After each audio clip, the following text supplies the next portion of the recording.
This is Elizabeth.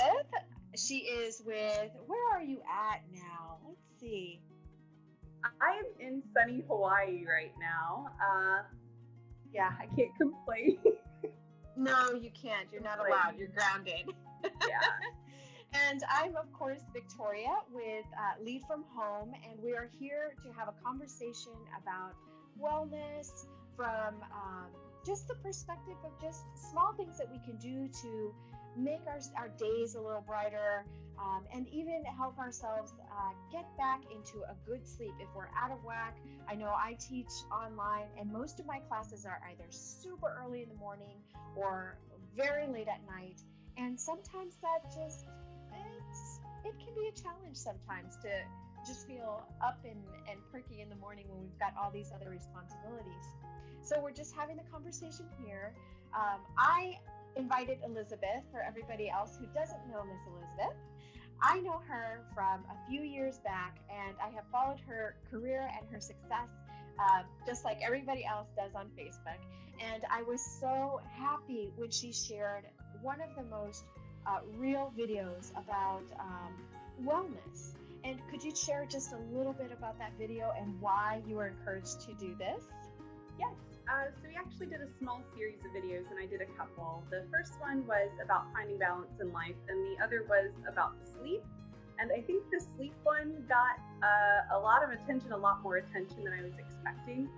The big driver was when COVID was early, I think we probably thought, oh, this will last 3 months. Let's just kind of make sure we're doing the best we can for these 3 months. So we made this series of videos for soldiers and their families on social media to help them understand what are some things I can do to take care of myself and take care of my family. And here we are, months and months later, still in COVID world. Yes, we are. And I know I really liked some of the tips that you provided for just keeping a really nice balanced life. And sometimes the things that we don't really, that we take for granted, that because we're not sleeping well, it affects other parts of our lives. And let's see, do you mind sharing just maybe 2 of those things that might be affected by poor sleep habits? Yeah, sure. So poor sleep, one of the big ones that a lot of people really, everybody thinks, oh, I'll be tired the next day. They don't realize that also affects your mood. We talk about kids, and the first thing, if we see a toddler running by kind of grumpy or maybe not in their best mood, people say, oh, they need a nap. For some reason, as adults, when we're just grumpy all the time, we don't think maybe it's because I'm not getting enough sleep, right? And the other part of that is that physical illness, that physical injury that somebody might have. We're thinking, I got to find this balance. I got to find all these things to do. Let me make sure I take my medicine. Absolutely, take your medicine. But also make sure you're getting enough sleep. That's one of the things to be more. Yeah, I really liked the comparison here about, we recognize it in others, and we provide all this great support when we know and we recognize that somebody else isn't getting enough sleep. But when it comes to ourselves, we're kind of a bit, and I hate to say it, but I'm going to use the word, a little negligent. Sometimes we're like, oh, I can do it. I'm up right now. I can do it. And we just put a little bit more on our shoulders. And really, it comes at a cost. And I'm hearing it a little bit more, especially with our schedules getting we're in a challenging time, like you mentioned, with COVID. We're spending a lot more time in front of the computer, inside the house, and we're limiting our social engagements, which also takes a toll. I was reading recently, and correct me if I'm wrong, but one of the ways that our sleep cycle can get, upset is if we're around a lot of unnatural light or like artificial light. And I was thinking to myself, oh my gosh, that is, a teacher that is sitting in front with these, I have 3 lights in front of me, and that's how I teach, so that there's no shadows and they can see. And maybe there are other teachers out there that are fortunate that can sit by the beautiful sunlight windows.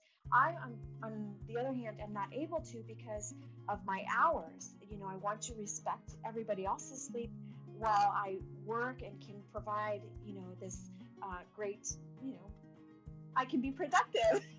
So Right. it Yeah. comes again at a cost.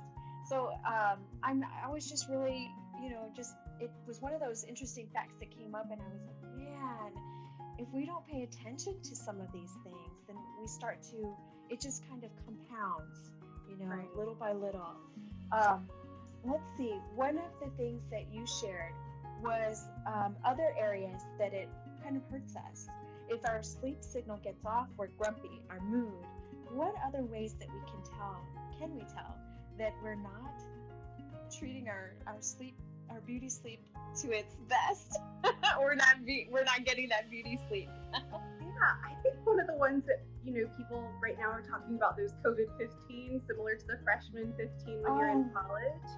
And other people feel like I'm in better control of my diet because I don't drive by, Burger King or McDonald's on the way home, but why am I still keeping this weight on?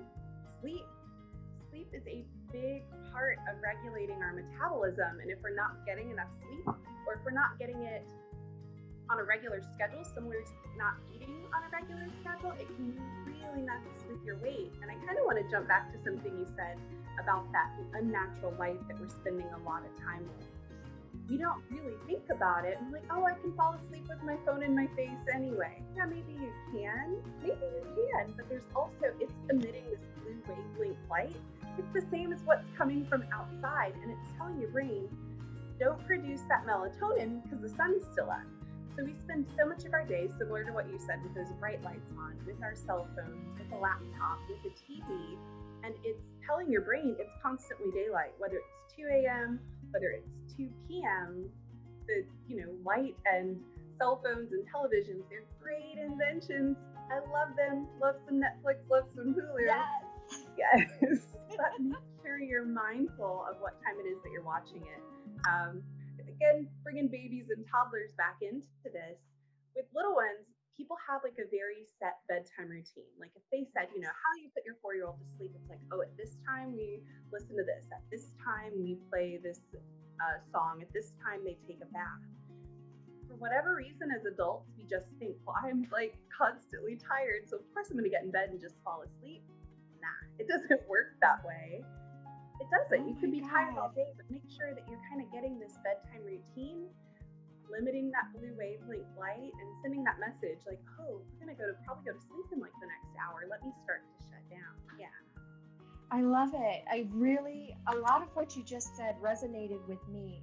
One of the biggest challenges I had when I started teaching online, and I will tell you, I will confess, there was a time where I just had to say stop and recognize that I needed to do something. One of the things that I noticed, I was teaching all night, overnighters, almost seven days consecutively, and that was an abrupt change to my regular schedule, and it was kind of training my body to be up at night and really teaching me. It wasn't until like 3 or 4 months later that my husband and my mother-in-law really said, you know what, you're a third shifter now. You need to take care of yourself and sleep during the day. Training myself to sleep during the day was a big challenge for me.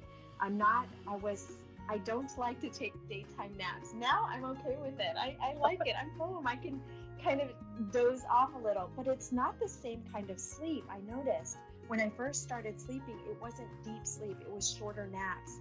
And I had to really do what you said when we were talking about our caring for our toddlers and our young at home. There's a routine.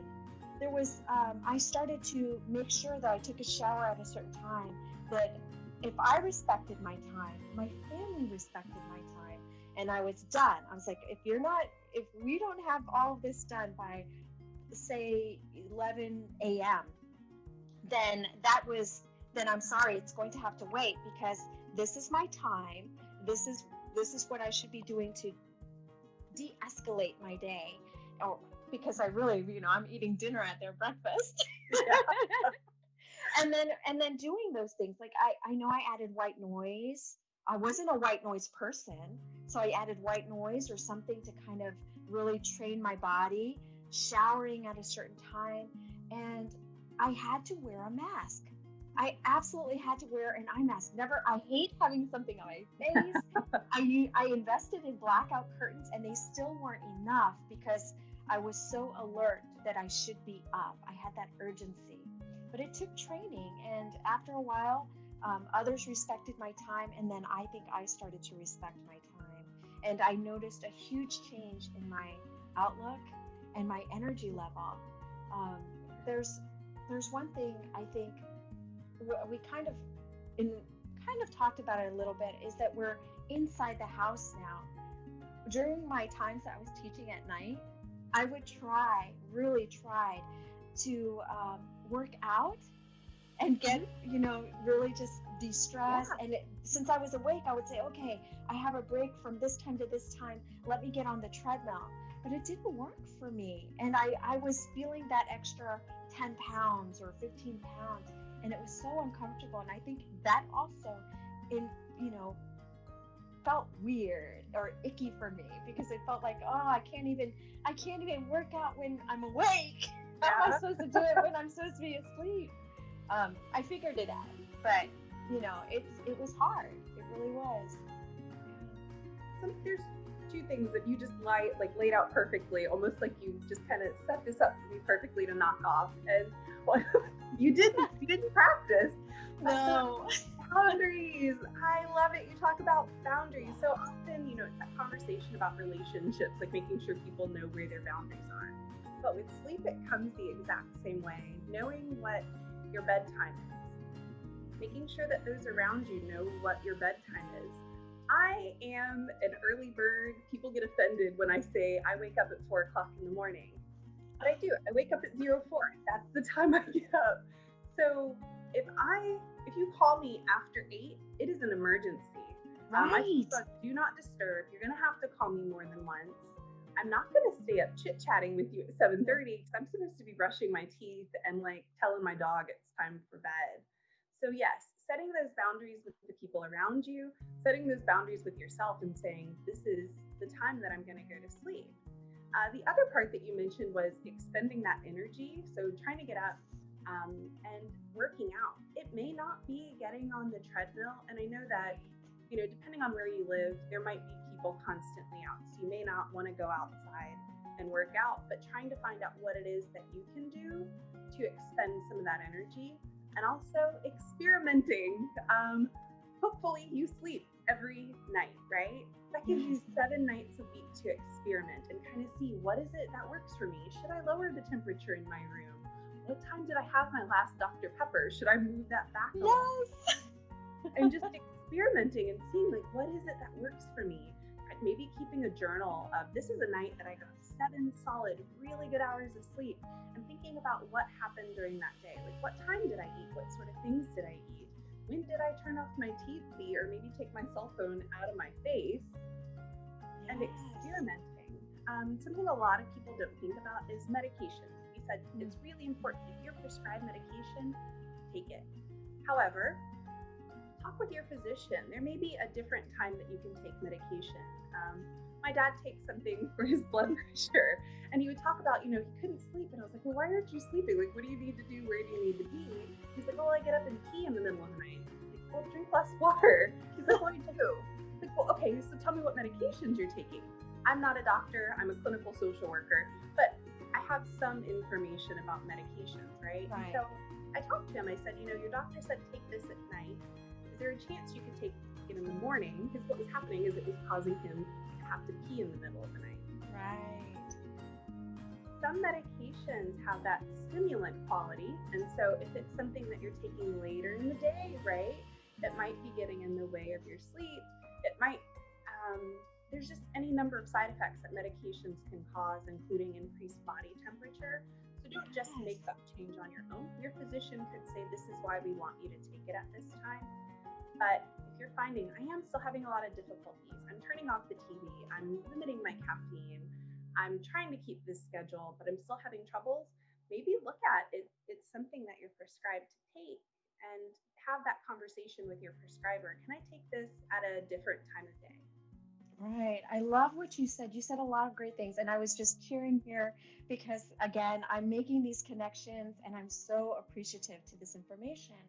I know one of the medications that I take, and I mean, I'm not, it's a thyroid medication, and it is an active stimulant. And I had that conversation with my doctor, and no, because at the time that I was teaching, that's a whole year that I was teaching overnight, I had to change it because it was causing me to stay up later in the morning, and then I couldn't sleep, and then the anxiety about it, and then I would anticipate it, and I would set up my own self-talk and blocks that that just were exacerbated by the medication issue. So I really like that idea that we can advocate for ourselves and communicate with the doctor about, hey, is this a possibility, or I was looking into this, let's see what we can do. I know that when I made those changes, and I'll share this also. If you've been following my channel, I had a recent bicycle injury, and I had a TBI. I got hit pretty hard when I hit the concrete. Ugh, it was horrible. But that impacted my schedule and made me really take a look at where I was spending my time, and what I wanted to value, what I wanted to put as my priority values. And I say that because it's my choice where I want to put certain things. And not that it was a serious injury, a serious accident, but it wasn't one that was life or death. It just made me think in those terms of what I wanted to spend or how I wanted to live my life. And I said, you know what? I'm missing some of this time during the daytime that I enjoy. And that's one of the things that I said, you know what? Just being in the sunshine perks me up and makes me feel better. Just seeing the sun and being out and being able to engage with the outdoors, even if I wasn't, I was still social distancing, I needed that for me. And I know that some people that are teaching at night, maybe their schedule's off. Sometimes we have the tendency to rest and just stay inside and cuddled up. I mean, I'm guilty too. But I'm wondering if maybe just stepping outside for a short walk around the house might help.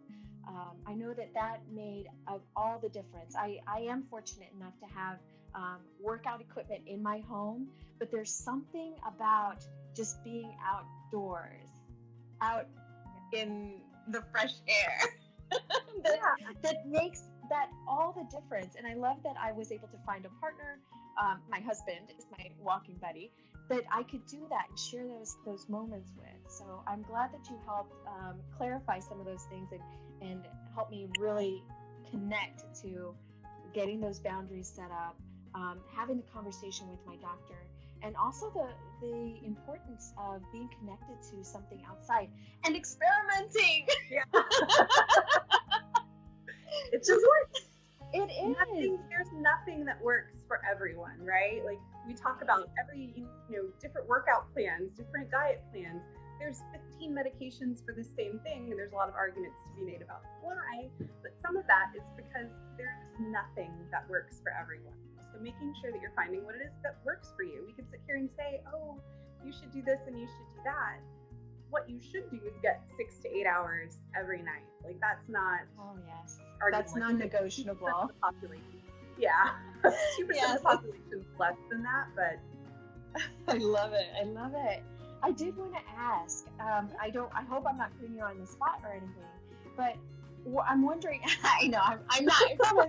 Like, fingers crossed. But I was wondering if you since we know that sleep is connected to our mood, how do we know, or how could we know that this is beyond and that we need to seek support for medical support for a chronic issue? If we're not, I did take some time to transition, and I was lucky to have a system of support.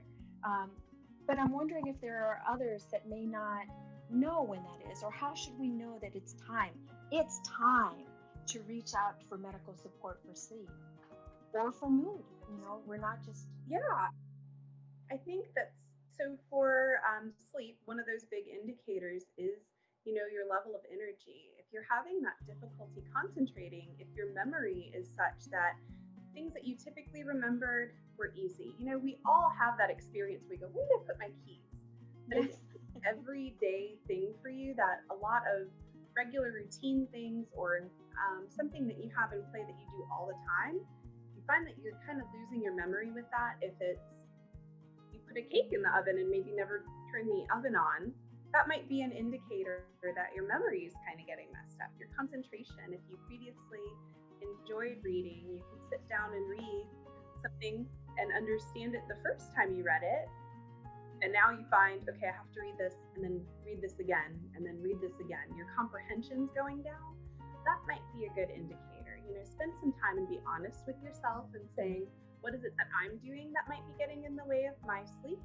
But also, if you kind of sat there and troubleshot the whole issue and it's still difficult, then I think it's worthwhile to talk to a professional about it. I think that's a really good indicator.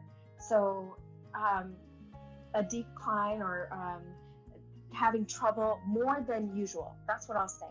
More than usual with memory and comprehension. Those are two indicators that I knew that I really had an injury to my head during that transition. So that was an indicator to me, and I knew how long.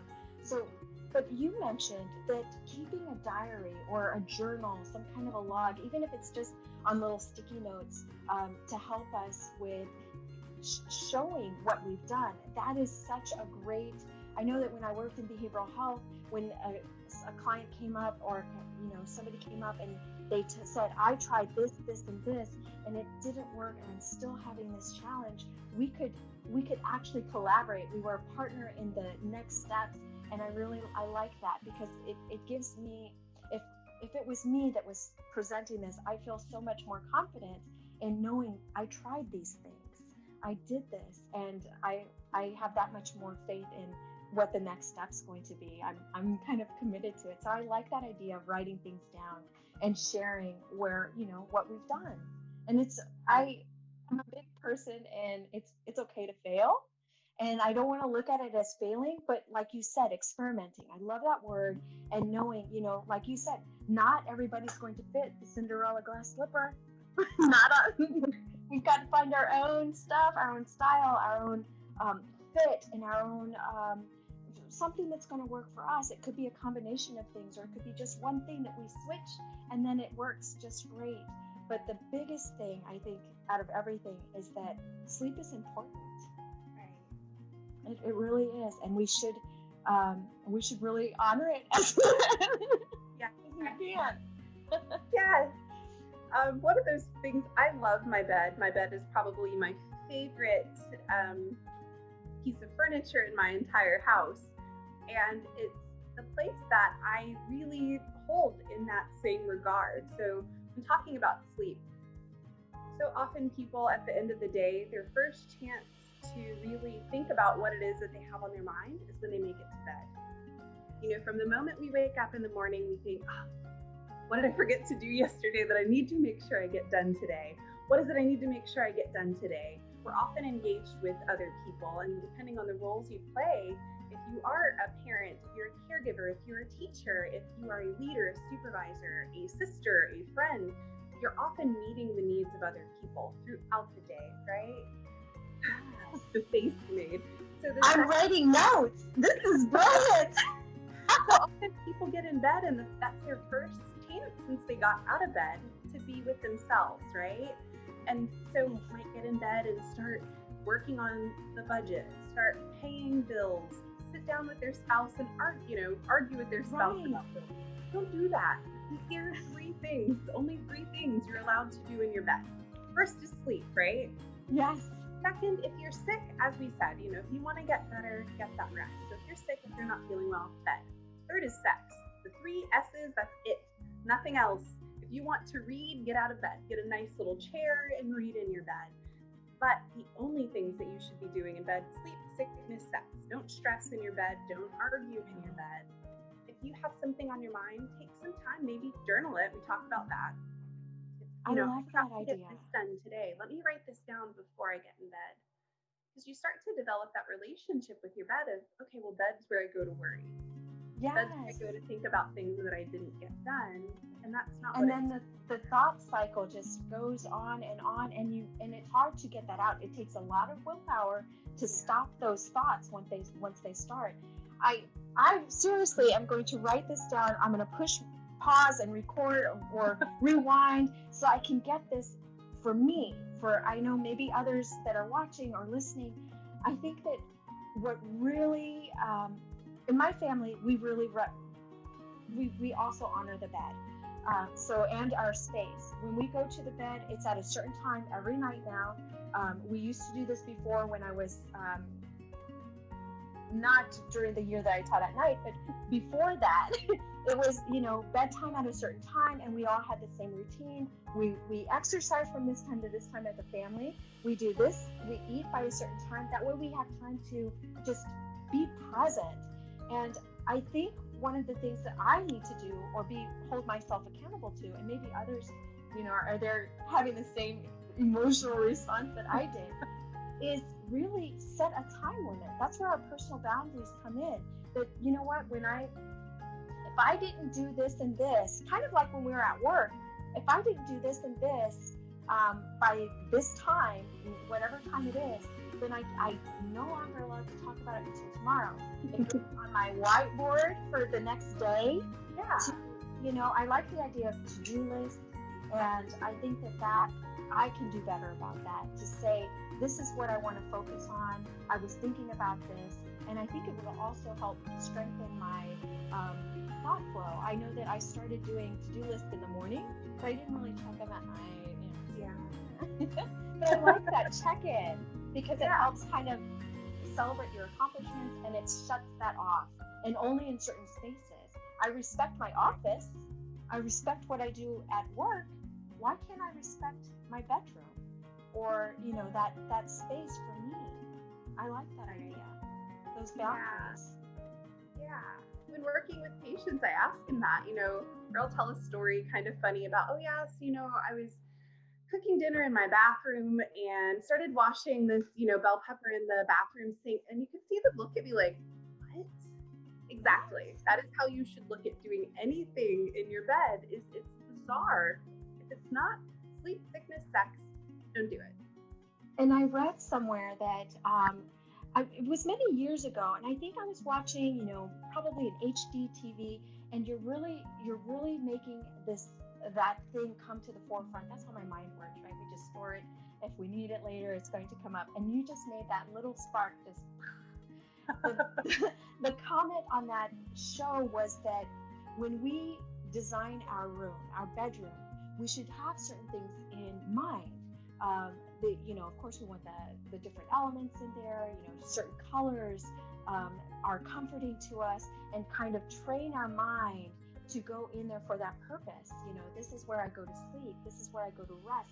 This is where I go to re-energize. Yes. Do we really need a TV in our bedroom? And I know that exactly. Well, and that's true. I know I'm not going to get rid of my TV because that is where, my husband, and we put it on while we're doing yoga and other things in front. But we had to work on what time that TV goes off and what we're doing at certain times so that it separates. And we respect, this is a good thing where we talked about communication, finding, being okay with saying, hey, I really can't sleep with your lamp light on. We're done by this time. I can't sleep with the TV on. I need that. And so having those conversations and really getting that set in there, and you feel so much better. And if you're having trouble having those hard conversations, what do we call them? They were the courageous conversations. Having those courageous conversations, it's okay. Just try in different ways, write it down, coach yourself if you have to. But it's so important to have that respect for yourself and your sleep. What do you think about that? I like it. And you can blame it on me. So if you're having difficulty with that courageous conversation, you could say, I watched this video with the lovely Victoria Gillick, and her guest said, don't do this, don't have a TV. So you can blame me. It's the 3 S's and that's it. Yeah. Well, yeah. Because all too often, people start to have those difficulties like, oh, I got in bed and I can't fall asleep. Let me just turn the TV on real quick. I'll watch it for maybe 20 minutes and fall back asleep. And then 2 hours later, You're on your third episode of Forensic Files. Right. Oh my gosh, how did William Shatner get on this TV again? Yes. I found myself in that loop before, and then there were little things that I would do to make sure that I wouldn't do it. I would unplug the TV. We would unplug we stream, so I would unplug the Apple box and I'd put it somewhere so it was a little harder for me to get up. And then I was trained myself that if I was getting uncomfortable in bed, get up and sleep somewhere else, cool off, forgive myself that I was having that space, that I was in that space, because trust me, it gets a little negative when you're struggling and tossing and turning. I suffer from insomnia occasionally, and so those are some of the things that I'm like, it's okay. As long as I acknowledge it and I do something, put something in motion, I start to feel better about it. And even if I'm not successful with a full night's rest, I know that I've gotten something and I did something for it. It's okay if I offend somebody that I'm not in the bed for an hour until I let my body relax and calm down, and then I can go back. My biggest thing, because we're speaking to one of my friends, Miss Elizabeth, and she is connected to the military. One of the things, because I'm going to clarify something with the insomnia. I didn't always suffer from insomnia. It was I started to get anxiety about sleeping when my husband would come back, when there was a reintegration from deployment, and my sleep pattern was a little different. And because I didn't want to disturb him, I didn't want to move. But I'm a restless sleeper, and I needed permission to be able to move and shift and get comfortable in whatever position. And I still am that way, but I'm so appreciative that I had a partner that, hey, I suffer too. This is what I need to do. I don't want to bother you. It was that anxiety. It happens so often, or I would try to respect their sleep so much that I wasn't sleeping. So I had to do that for me. And there are things that are going to come up in our lives that change our sleep schedule. We mentioned a couple. One of them I just mentioned was reintegration. When the soldier comes back home after a long stay away, we have to adjust. What stresses at work maybe could change something, a shift in our work schedule. We talked about artificial lighting. I'm trying to think of some others. Some of the others is, I constantly go back to injury, because so often we think of, behavioral health, that's where I work. I also work in behavioral health, and we don't think of the component of physical health on our behavioral health. If you're injured, you are going to have difficulty kind of getting comfortable. If you're typically somebody who sleeps on your stomach and you seriously sprain your ankle, that position might not be comfortable. So really thinking ahead and saying, maybe I should get a pillow from the couch and bring it to bed so that I can lay in a slightly more comfortable position. I know a lot with COVID, a lot of families and family structures are changing. Having kiddos that maybe don't have the same bedtime because they don't have to worry about getting up and showering and catching a bus. It's just they have to be in front of a computer on time. So they might be up a little bit later. That might get in the way of your sleep. Some families have had to consolidate, and maybe it's two families living in a house now. It is okay to have that conversation about, this is what I need. And I really appreciate that you and your husband were able to respect that, this is what you need. That doesn't always happen. So I would recommend having that conversation, not when you're angry, like not elbowing them in the middle of the night and going, I need you to stop doing that. It's going to be, around the breakfast table. Hey, I was having some difficulty sleeping last night, and I'm wondering if we can try this tonight. Or what do you think about this? And also being willing to maybe give a little bit yourself, and hearing that maybe you are also doing something wrong that I might want you to change in the bedroom is kind of that negotiation. So guilty. I mean, but that's okay. It's something that a lot of people don't think about, and something my dog is really unhappy about is I don't let my dog sleep in the bed. I love my dog dearly. He is sitting right next to me right now, but when it's time to go to bed, he sleeps in his own bed. I say, I'm not going to say the words because he'll get up and run, but if I say, I love you, let's go to he like jumps up and runs to his little bed. But, animals in the middle of the night, they might start to dig and kind of scooch around, and it might wake you up in the middle of the night. So consider that if that's something that's maybe going on in your bed that you and your partner maybe don't agree on. Maybe if you do agree on having your animals move off the bed so you have that space, so you don't have somebody scooting around your bed in the middle of the night. Yes, I like that. And I hadn't even considered it. We don't have a pet, but the movement and the little things that we don't realize that we're aware of, but while we're sleeping, we do have that kind of a subconscious alertness. It's something that protects us. One of the reasons why I was so sensitive to the change and it affected my sleep so much was because I was so alert while I sleep. That's why I sleep very lightly, and I can hear like the higher pitch frequencies of the electronics. I can hear the neighbor's car opening and closing. It really, I can, and it's horrible. I can hear when my son tosses in the next, when he shifts in the next bedroom. I hear those things, and my husband's like, what are you talking about? And I said, the refrigerator, who left the refrigerator door open? Because I can hear that. And oh my goodness. it's horrible. But I was that light sleeper, but I had to train myself again, the self-talk, and to say that it's okay, and that I'm not in a state of stress, that I'm just learning what is around me, and really just knowing that where my mind goes. And I had to do a lot of that coaching, just teaching myself some of the things that you just shared right now. It took me a long time to learn that and figure it out and find out what works for me. And like you said, it's not always that fit, or that, we've got to experiment.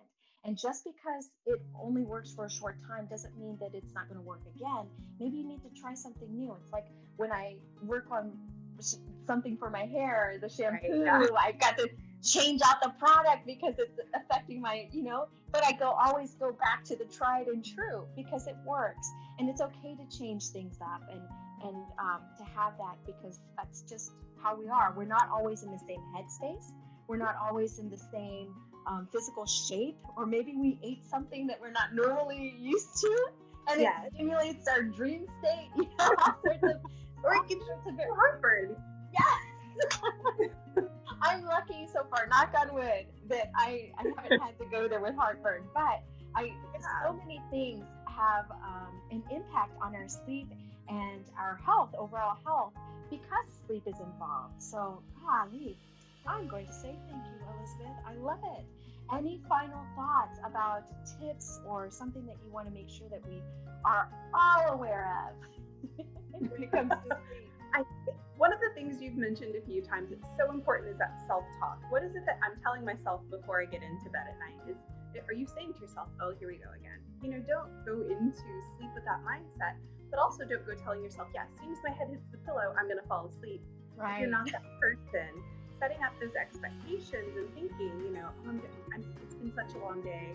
I know I'm going to fall right asleep. And then you don't, you kind of sit there frustrated with yourself. So a big thing, don't get in bed unless you're tired. Do not. And if you find that you're having difficulties falling asleep, after about 20 minutes, get out of bed and find something to do that's not stimulating, right? Don't get on your phone, don't turn on your TV, don't read the most interesting book that you've ever had. Find something, fold some socks, rearrange the lids of your Tupperware, something that isn't very engaging or very interesting, to help you fall back asleep and get back in bed once you find that you're tired. And once again, if it doesn't work, then get out of bed. Don't sit there in bed telling yourself, and getting frustrated about what it is that you're not able to sleep. And I've been dreaming of my bed all day long, right? I love it, because we do. I know that when I was working at the clinic, there was, your head goes one way. You're like, oh man, I can't wait to get into the bed. I love that feeling. When I made these changes, Elizabeth, it was everything that you talked about, all of them, except for that one where we have to give ourselves that boundary. That's the one thing I haven't done yet, and I'm going to do it because I know that's going to help my mind get into that right place. But one of the things, when I made all of those changes, I realized that when I finally got the sleep that I deserved and that I worked for, because that's what we do, we work for our sleep, right? Yeah. Is that I woke up in the bed feeling so comfortable, and so I could feel the sheets and so snuggly, and I felt refreshed. Like I felt like, hey, I accomplished something, and it started to feel good, and I would want that. So I started to keep doing the same things, because when I woke up, I was like, man, and I'm not kidding, I'm not exaggerating here. The thought that came to my mind was, I am so lucky. I am so lucky to be comfortable in my bed. And I would think to it, because I was sleeping during the day or having a nap, I really valued that part of my health routine, is recognizing, hey, it's okay to go take a nap, not on the couch, but in my bed where I sleep. And if I'm only there for 30, 45 minutes because that's what my body needs, I'm so lucky. And I loved it, and I valued it, and it was all because I made the changes that you are talking about. And I love it! Yay! High five! Oh, Elizabeth, I'm so glad that we had this talk, and I hope that we can have another talk soon. I'm so excited to hear about your journey and your progress. And of course, Elizabeth shares so much great information. She's a wealth of knowledge. We're going to be sharing her information in the description box, so that if you're interested in more talks with Elizabeth, we can make that happen. And of course, she's going to include pictures of Hawaii and beautiful sunsets and the ocean and great storytelling and all of that great stuff. So we say thank you, Elizabeth. Thank you for having me to talk about my greatest passion is sleep. It's the thing I'm best at in the world. I'm not the fastest. I'm the best sleeper. I love it. I'm going to put that as my goal too, because I want to be a great sleeper too.